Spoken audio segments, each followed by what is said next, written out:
Seas Ministries.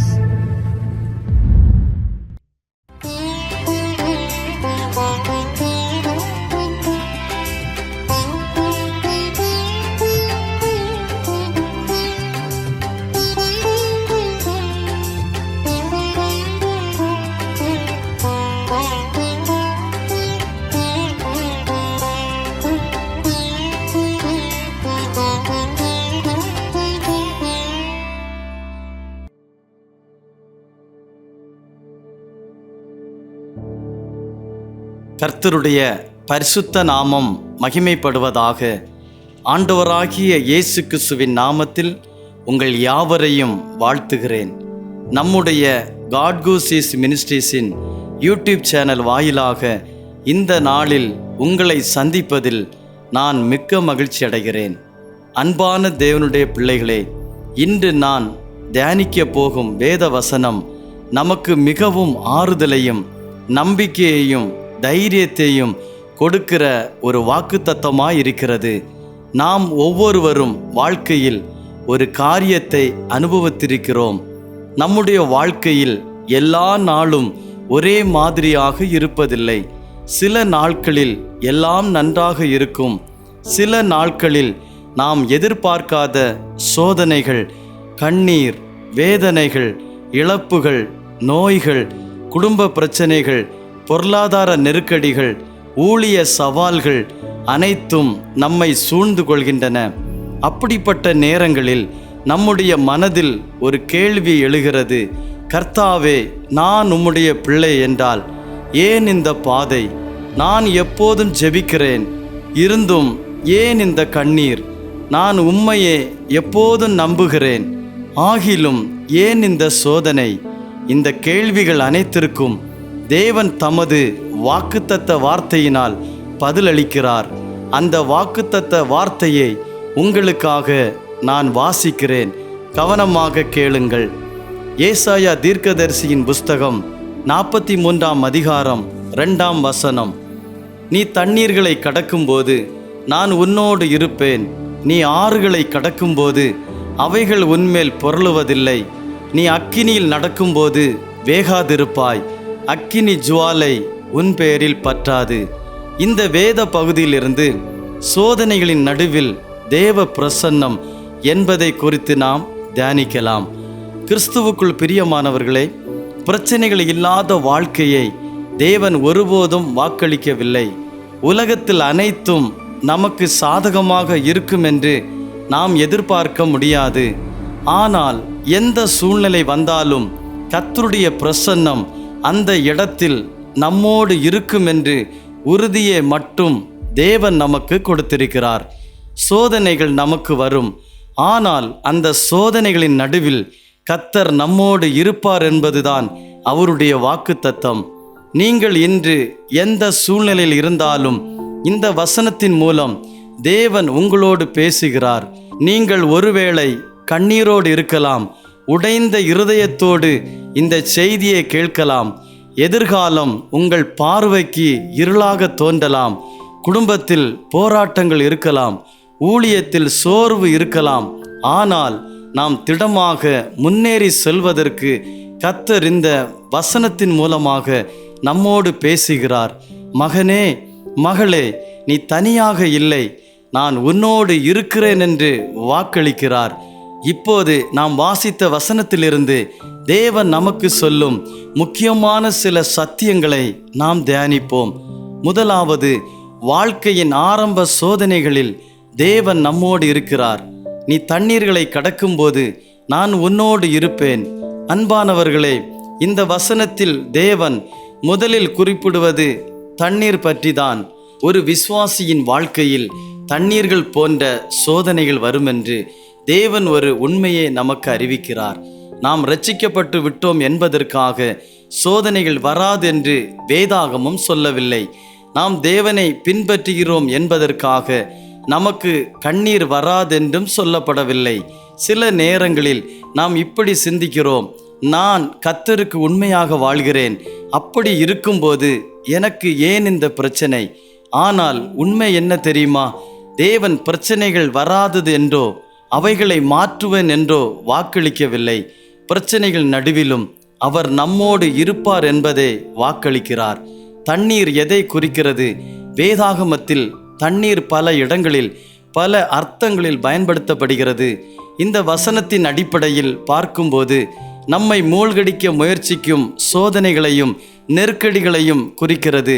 சிலருக்கு அது குடும்ப பிரச்சனையாக இருக்கலாம், சிலருக்கு அது பொருளாதார நெருக்கடியாக இருக்கலாம், சிலருக்கு அது நோயாக இருக்கலாம், சிலருக்கு அது தனிமையாக இருக்கலாம், சிலருக்கு அது ஊழியத்தில் வரும் எதிர்ப்பாக இருக்கலாம். எல்லாருடைய பிரச்சனைகளும் ஒரே மாதிரி இருக்காது. ஆனால் தேவனுடைய வாக்குத்தத்தம் அனைவருக்கும் ஒன்றே. அது நான் உன்னோடு இருப்பேன் என்பதே. இந்த வாக்கியத்தில் நாம் பார்க்க வேண்டிய ஒரு அழகான வார்த்தை எது தெரியுமா? கடக்கும்போது, அதாவது தண்ணீர்களை கடக்கும்போது, அதில் தங்கும்போது என்றோ மூழ்கும் போதோ என்றோ சொல்லவில்லை, கடக்கும்போது என்று சொல்லப்பட்டிருக்கிறது. அதாவது தேவன் உங்களை அந்த சோதனையில் நிரந்தரமாக வைத்திருக்க போவதில்லை. நீங்கள் அதை கடந்து செல்ல போகிறீர்கள். அது ஒரு பயணம், அது உங்கள் இருப்பிடம் அல்ல. இதை உங்கள் இருதயத்தில் எழுதி கொள்ளுங்கள். நான் இன்று அனுபவிக்கும் சோதனைகள் என் நிரந்தர முகவரி அல்ல. நான் இதை இயேசுவின் நாமத்தில் கடந்து செல்வேன். சங்கீதம் 23:4 தேவ மனிதன் இவ்வாறு சொல்லுகிறார், நான் மரண இருளின் பள்ளத்தாக்கிலே நடந்தாலும் பொல்லாப்புக்கு பயப்படேன். தேவரீர் என்னோடு கூட இருக்கிறீர்.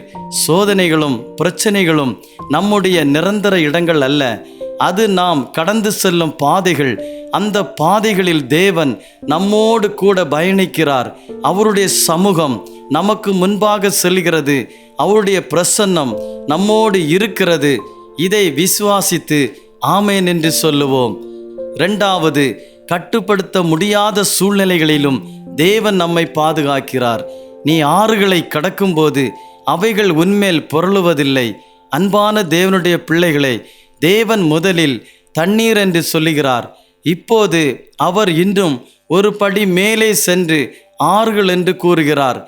இது சாதாரண வார்த்தை அல்ல. தண்ணீர் சில வேளைகளில் அமைதியாக இருக்கலாம், ஆனால் ஆறு ஓடிக்கொண்டே இருக்கும். அதற்கு வேகம் உண்டு, அதற்கு வலிமை உண்டு.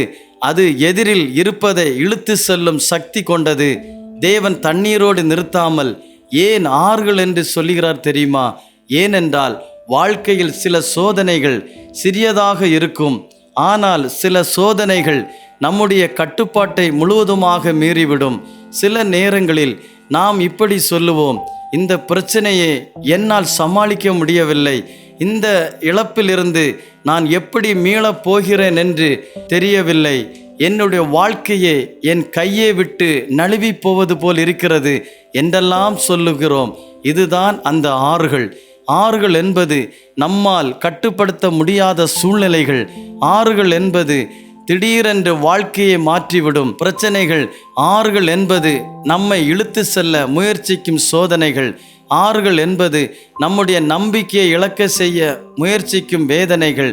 வேலை இழப்பு, குடும்ப பிரிவு, திடீர் மரணம், பொருளாதார வீழ்ச்சி, இவையெல்லாம் நம்மை நிலைக்குலைய வைக்கும் ஆறுகள்.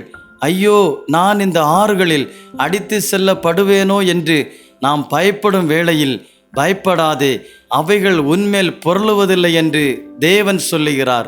பொருளுவதில்லை என்றால் என்ன அர்த்தம்? விழுங்காது என்ற அர்த்தம். அது உங்களை பயமுறுத்தலாம், கண்ணீர் சிந்த வைக்கலாம், ஜெயிக்க முடியாதபடி முழங்கால்களை தளர செய்யலாம். ஆனால் அது உங்களை அழிக்க முடியாது. ஏனென்றால் நீங்கள் தேவனுடையவர்கள். அன்பானவர்களே, இன்று உங்களுடைய வாழ்க்கையில் ஒரு ஆறு ஓடிக்கொண்டிருக்கிறதா? உங்களை இழுத்து செல்லும் ஒரு பிரச்சனை இருக்கிறதா? நம்பிக்கையை இழக்காதீர்கள். அந்த ஆறுகள் உங்கள் மேல் பொருளாதென்று தேவன் வாக்கு கொடுத்திருக்கிறார். அந்த ஆறுகள் உங்கள் வாழ்க்கையை முடிவுக்கு கொண்டு செல்லாது. அது உங்களுடைய சாட்சியை அளிக்காது. அது உங்களுடைய எதிர்காலத்தை தீர்மானிக்காது. தேவனுடைய வாக்கு தத்தமே உங்களுடைய பலன், அவருடைய பிரசன்னமே உங்களுடைய வாழ்க்கை. ஆகையால் இப்போது விசுவாசத்தோடு சொல்லுங்கள், என்னுடைய வாழ்க்கையின் ஆறுகள் பெரியதாக இருக்கலாம், ஆனால் என்னோடு இருக்கும் என் தேவன் அவைகளை விட பெரியவர் என்று சொல்லுங்கள். ஆமேன். மூன்றாவதாக, மிக கடுமையான சோதனைகளிலும் தேவன் நம்மோடு நடக்கிறார். நீ அக்கினியில் நடக்கும்போது வேகாதிருப்பாய். அக்கினி ஜுவாலை உன் பேரில் பற்றாது. தண்ணீர்களை குறித்தும் ஆறுகளை குறித்தும் பேசின தேவன் அதோடு நிறுத்திவிடவில்லை. அதைவிட இன்னும் கடுமையான ஒரு சோதனையை பற்றியும் பேசுகிறார்.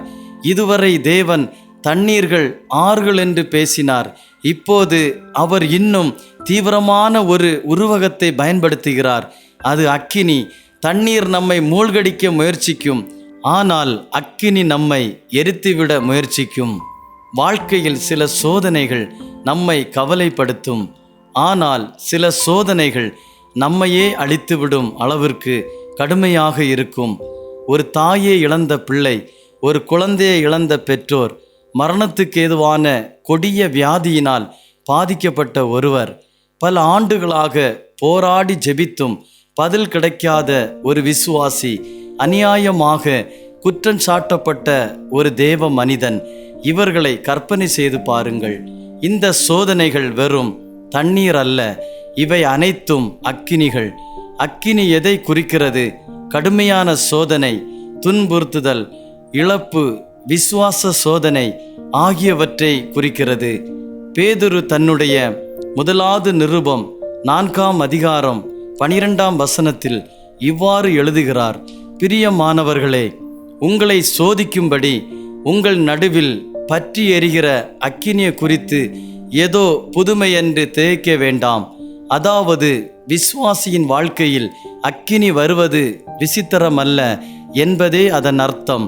தேவ ஜனங்கள் அக்கினியில் விழுவதில்லை, அவர்கள் அக்கினியில் எரிவதில்லை. ஏனென்றால் அக்கினி போன்ற சோதனைகள் தேவ பிள்ளைகளுக்கு வரும்போது கர்த்தர் அவர்களின் கரங்களை பிடித்து அவர்களோடு நடக்கிறார். அக்கினி நம்முடைய வாழ்க்கையின் முடிவு அல்ல, அது நாம் கடந்து செல்ல வேண்டிய ஒரு பாதை. அங்கே நாம் நிரந்தரமாக தங்க போவதில்லை. கர்த்தர் நம்மை அதிலிருந்து வெளியே நடத்தி செல்வார். தேவன் கொடுக்கிற ஒரு அற்புதமான வாக்குத்தத்தத்தை பாருங்கள். வேகாதிருப்பாய். அக்கினியை தேவன் அணைப்பதில்லை, ஆனால் அந்த அக்கினியாகிய சோதனை தேவ ஜனங்களை ஒன்றும் செய்யாது. இதுதான் அவருடைய அதிசயமான கிருபை. சோதனை வரலாம், வேதனை வரலாம், கண்ணீர் வரலாம், துக்கம் வரலாம். ஆனால் தேவனுடைய நோக்கம் நம்மை அழிப்பதல்ல, நம்மை உயர்த்துவது. சாத்ராக், மேஷாக், ஆபேத்நேகோ என்பவர்களை இதற்கு உயிரோட்டமுள்ள சாட்சிகள். நேபுகாத்து நேச்சர் நிறுத்தின பொற்சிலையை வணங்காததால் அவர்கள் அனைவரும் உயிரோடு அக்கினி சூளையிலே வீசப்பட்டார்கள். ஆனால் அவர்கள் தாங்கள் ஆராதித்த ஜீவனுள்ள தேவனுக்காக வைராக்கியம் உடையவர்களாய் இருந்தபடியால் அந்த அக்கினி சூளையில் அவர்களோடு தேவனும் சேர்ந்து கொண்டார். நடந்தது என்ன? அக்கினி இருந்தது, ஆனால் அக்கினி தனது பலத்தை இழந்து விட்டது. காரணம், அக்கினியிலும் மேலானவர் அங்கே தமது தாசர்களோடு நடந்தார். தேவன் அக்கினிக்கு வெளியே நின்று நம்மை பார்த்து கை அசைப்பவர் அல்ல. அவர் நம்முடைய சோதனைகளில் நம்மோடு கூட இருந்து நம்மை நடத்தி செல்கிறார். அக்கினி ஜுவாலை உன் பேரில் பற்றாது. சோதனை நம்மை சுற்றிலும் இருக்கலாம், ஆனால் அது நம்மை ஆட்கொள்ளாது. வீட்டிலும் வெளியிலும் சோதனைகள் இருக்கலாம், ஆனால் அது நம்முடைய விசுவாசத்தை பறிக்க முடியாது. சத்துருவாகிய சாத்தான் நம்மை சோதனைகள் மூலமாக தாக்கலாம், ஆனால் கிறிஸ்துவுக்குள் இருக்கும் நம்முடைய அடையாளத்தை அவனால் அழிக்க இயலாது.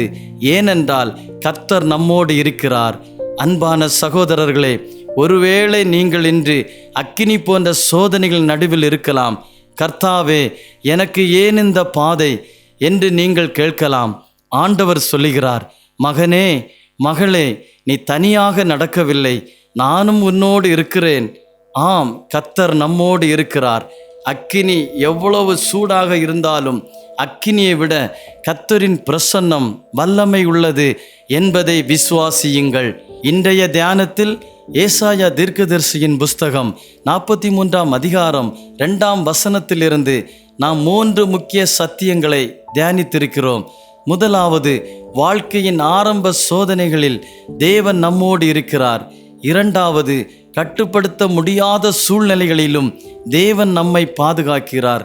கடைசியாக மிக கடுமையான சோதனைகளிலும் தேவன் நம்மோடு நடக்கிறார். தேவன் நம்மை சோதனையிலிருந்து அல்ல, சோதனையின் வழியாக ஜெயமாக நடத்தி செல்கிறார். அன்பான தேவனுடைய பிள்ளைகளே, இன்று நாம் இந்த ஒரு வசனத்தை மட்டுமே தியானித்தோம். ஆனால் இந்த ஒரு வசனத்திற்குள் தேவன் எவ்வளவு பெரிய ஆறுதலையும் எவ்வளவு ஆழமான வாக்குத்தத்தத்தையும் வைத்திருக்கிறார் என்பதை பார்த்தோம். இந்த வசனத்தை மீண்டும் மீண்டும் நினைவு கூறுங்கள். உங்கள் வாயினாலே எப்போதும் அறிக்கையிடுங்கள். நீ தண்ணீர்களை கடக்கும்போது நான் உன்னோடு இருப்பேன். நீ ஆறுகளை கடக்கும்போது அவைகள் உன்மேல் புரளுவதில்லை. நீ அக்கினியில் நடக்கும்போது வேகாதிருப்பாய்.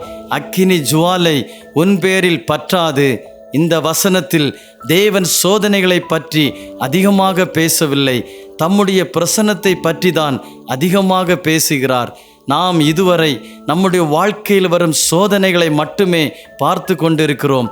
இன்று ஒரு தீர்மானம் எடுப்போம். இனி நான் என் தேவனுடைய சமூகத்தை மட்டுமே பார்ப்பேன், என் தேவனுடைய பிரசன்னத்தை மட்டுமே அனுபவிப்பேன். தேவன் வெள்ளத்தை அகற்றவில்லை, வெள்ளத்தின் நடுவில் நோவாவை பாதுகாத்தார். தானியேலிடமிருந்து சிங்க குகையை நீக்கவில்லை, சிங்கங்களின் பற்களுக்கு அவரை விலக்கி பாதுகாத்தார். சாத்ராக், மேசாக், ஆபேத்நேகோ என்பவரிடமிருந்து அக்கினி சூளையை விலக்கவில்லை, அக்கினி நடுவில் அவர்களோடு நடந்தார். ஆகவே சோதனை இல்லாத வாழ்க்கை இல்லை. ஆனால் சோதனை நடுவில் தேவனுடைய நிறைவான பிரசன்னம் நமக்கு வாக்களிக்கப்பட்டிருக்கிறது. நீங்கள் இன்று எந்த பாதையில் பயணிக்கிறீர்கள்? தண்ணீரின் பாதையிலா, ஆறுகளின் பாதையிலா, அல்லது அக்கினியின் பாதையிலா? நான் இப்போது அக்கினி நடுவில் இருக்கிறேன். என் குடும்பம் பெருவெள்ளத்தில் சிக்கிய படகு போல இருக்கிறது. நான் இனிமேலும் தப்ப முடியாதென்று கலங்குகிற ஒவ்வொருவருக்கும் கர்த்தர் மறுபடியும் நினைவூட்டுகிறார், நான் உன்னோடு இருக்கிறேன். சோதனையின் பலம் உங்களை ஒன்றும் செய்ய முடியாது. ஏனென்றால் கர்த்தருடைய பிரசன்னம் எந்த சூழ்நிலையையும் விட பெரியது. அன்பான தேவ ஜனமே, இந்த செய்தியை கேட்டுவிட்டு நாம் வெறுமனே செல்லக்கூடாது. நம்முடைய இருதயத்தை தேவனிடம் ஒப்படைக்க வேண்டும். இன்று உங்கள் வாழ்க்கையில் இருக்கிற எல்லா சோதனைகளிலும் தேவன் உங்களோடு கூட இருக்கிறார் என்பதை விசுவாசியுங்கள். நீங்கள் சோர்வடைந்திருக்கிறீர்களா? பயந்திருக்கிறீர்களா? நம்பிக்கையை இழந்திருக்கிறீர்களா? இந்த நேரத்தில் கர்த்தரிடம் சொல்லுங்கள், அப்பா, என்னுடைய எல்லா சோதனைகளிலும் நீர் எங்களோடு இருக்கிறதை நான் ஒவ்வொரு நாளும் அனுபவிக்க கிருபை தாங்கப்பா என்று கேளுங்கள். தேவனுடைய பிரசன்னம் இருந்தால் போதும். வனாந்திரமும் வாக்குத்தத்த தேசமாக மாறும், புயலும் சமாதானமாக மாறும், அக்கினியும் சாட்சியாக மாறும். நீங்கள் வாழ்க்கையின் எந்த பாதையில் நடந்தாலும் இந்த வசனத்தை உங்கள் இருதயத்தில் எடுத்து செல்லுங்கள். நீ தண்ணீர்களை கடக்கும்போது நான் உன்னோடு இருப்பேன். நீ ஆறுகளை கடக்கும்போது அவைகள் உன்மேல் புரளுவதில்லை. நீ அக்கினியில் நடக்கும்போது வேகாதிருப்பாய். அக்கினி ஜுவாலை உன் பேரில் பற்றாது. உங்கள் சூழ்நிலை என்ன என்பதை விட உங்களோடு இருப்பவர் யார் என்பதை உங்கள் வெற்றியை தீர்மானிக்கிறது. ஆகவே பயப்படாதிருங்கள். கர்த்தர் தாமே இந்த வார்த்தையின் மூலம் உங்களோடு இருப்பாராக. ஆமேன். ஜெபம் செய்வோம். அன்பின் பரலோக பிதாவே, இந்த காலவேளைக்காக ஸ்தோத்திரம் செலுத்துகிறேன். இன்றைய தியானத்தின் மூலமாக நீர் எங்களோடு பேசின வார்த்தைகளுக்காக ஸ்தோத்திரம். எங்களுக்கு வந்த சோதனைகள், வேதனைகள், கண்ணீர், நிந்தனைகள், அவமானங்கள் எல்லாவற்றிலும் நீர் எங்களோடு கூட இருந்து நடத்தினபடியால் உமக்கு நாங்கள் நன்றி செலுத்துகிறோம். இன்னும் எங்களுடைய எல்லா பாதைகளிலும் கூட இருந்து நடத்துவதற்காக ஜெபிக்கிறோம். இந்த வார்த்தையை கேட்டுக்கொண்டிருக்கிற உம்முடைய பிள்ளைகளின் சூழ்நிலைகளிலும் அவர்களோடு கூட இருப்பீராக. இயேசுவின் நாமத்தில் ஜெபிக்கிறோம் நல்ல பிதாவே, ஆமேன். கர்த்தர் தாமே உங்களையும் உங்கள் குடும்பங்களையும் ஆசீர்வதித்து கூட இருந்து காப்பாராக.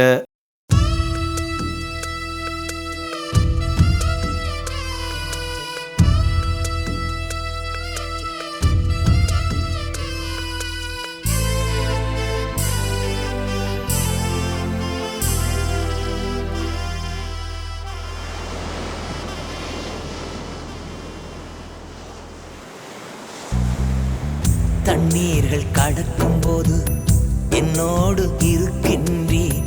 அக்கினியில் நடக்கும் போது கூடவே வருகின்றீர். மூழ்கி போவதில்லை, எரிந்து போவதில்லை. மூழ்கி போவதில்லை, நான் எரிந்து போவதில்லை.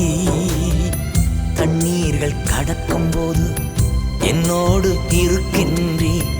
அக்கினியில் நடக்கும் போது கூடவே வருகின்றீர். மூழ்கி போவதில்லை, எரிந்து போவதில்லை. மூழ்கி போவதில்லை, நான் எரிந்து போவதில்லை.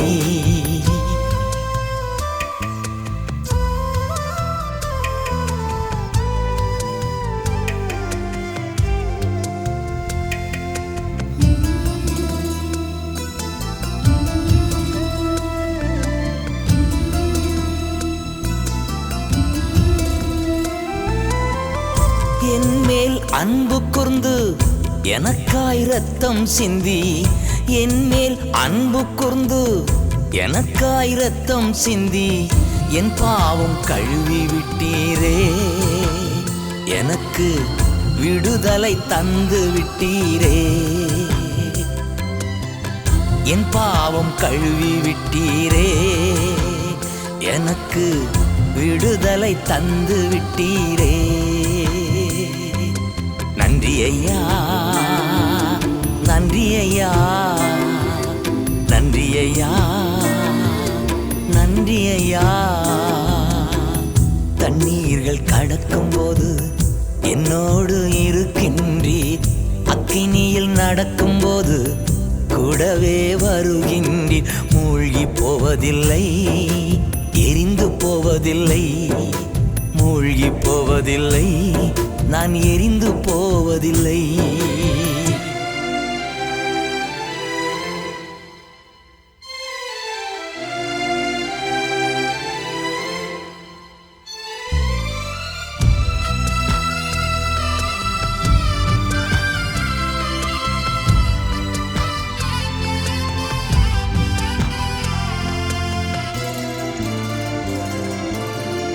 உமது பார்வையிலே விலையேற பெற்றவன் நான். உமது பார்வையிலே விலையேற பெற்றவன் நான். மதிப்புக்கு உரியவன் நானே. இன்று மகிழ்வுடன் நடனமாடுவே. மதிப்புக்கு உரியவன் நானே. இன்று மகிழ்வுடன் நடனமாடுவே. நன்றி ஐயா, நன்றி ஐயா, நன்றி ஐயா, நன்றி ஐயா. தண்ணீர்கள் கடக்கும் போது என்னோடு இருக்கின்றீர். அக்கினியில் நடக்கும் போது கூடவே வருகின்றீர். மூழ்கி போவதில்லை, நான் எரிந்து போவதில்லை. மூழ்கி போவதில்லை, எரிந்து போவதில்லை.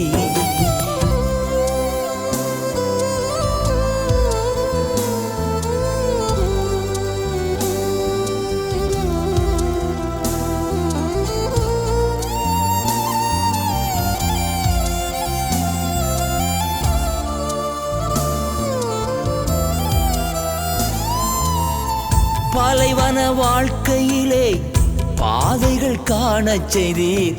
பாலைவன வாழ்க்கையிலே பாதைகள் காணச் செய்தீர். ஆறுகள் ஓடச் செய்தீரே. தினம் பாடி மகிழச் செய்தீரே. ஆறுகள் ஓடச் செய்தீரே. தினம் பாடி மகிழச் செய்தீரே. நன்றி ஐயா, நன்றி ஐயா, நன்றி ஐயா, நன்றி ஐயா. தண்ணீர்கள் கடக்கும் போது என்னோடு இருக்கின்றீர். அக்கினியில் நடக்கும் போது கூடவே வருகின்றீர். மூழ்கி போவதில்லை, எரிந்து போவதில்லை. மூழ்கி போவதில்லை, நான் எரிந்து போவதில்லை.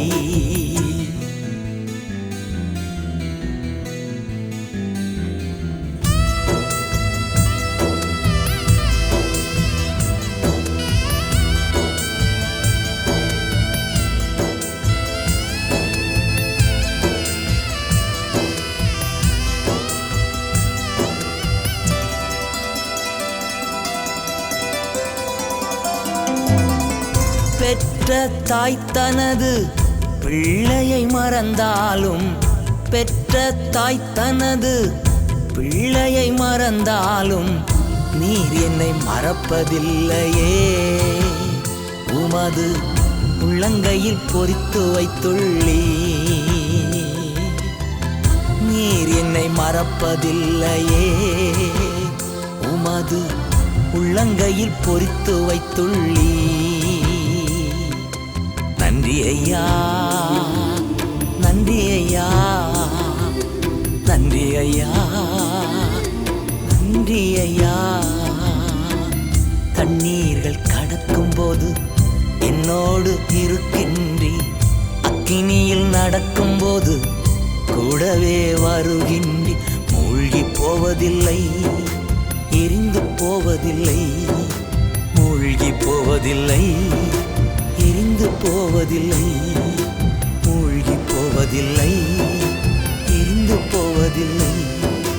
மூழ்கி போவதில்லை, எரிந்து